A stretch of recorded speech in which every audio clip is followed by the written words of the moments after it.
But first, 7:30 has obtained exclusive material allegedly showing evidence of war crimes at the end of the Sri Lankan civil war 2 years ago.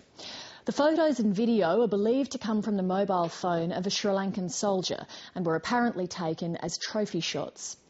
The civil war lasted 25 years and ended with the Sri Lankan government declaring victory over the separatist Tamil Tigers. Momentum's now building for a war crimes case led by the International Commission of Jurists relating to the way that conflict ended.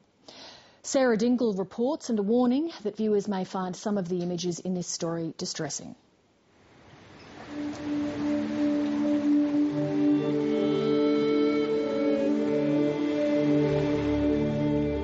The tropical island of Sri Lanka has some of the most beautiful beaches and jungles in Asia. But this idyllic setting was shattered in 1983 when civil war erupted between the majority Sinhalese population and the ethnic Tamil minority.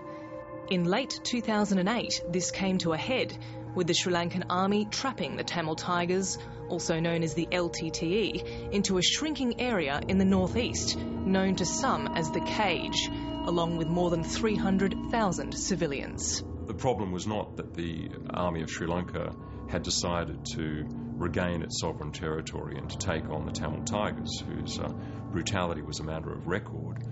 The problem was the manner in which they carried out the final phase of the war and the sheer number, the sheer proportion of civilians who were killed during these final assaults. Australian Gordon Weiss was the UN's spokesman in Sri Lanka. One of his colleagues led the UN's last food convoy into the Cage, where it became trapped amid government shelling.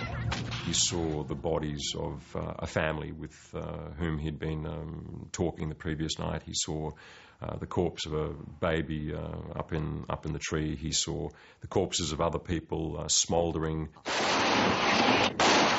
A UN panel report into the final stages of the war says the government repeatedly shelled hospitals and its own no-fire zones where it had encouraged civilians to gather. It finds both sides potentially guilty of war crimes, but accuses the Sri Lankan government of responsibility for the majority of civilian deaths, which numbered up to 40,000 people. There have been people without limbs, people who have lost their legs and arms and things like that.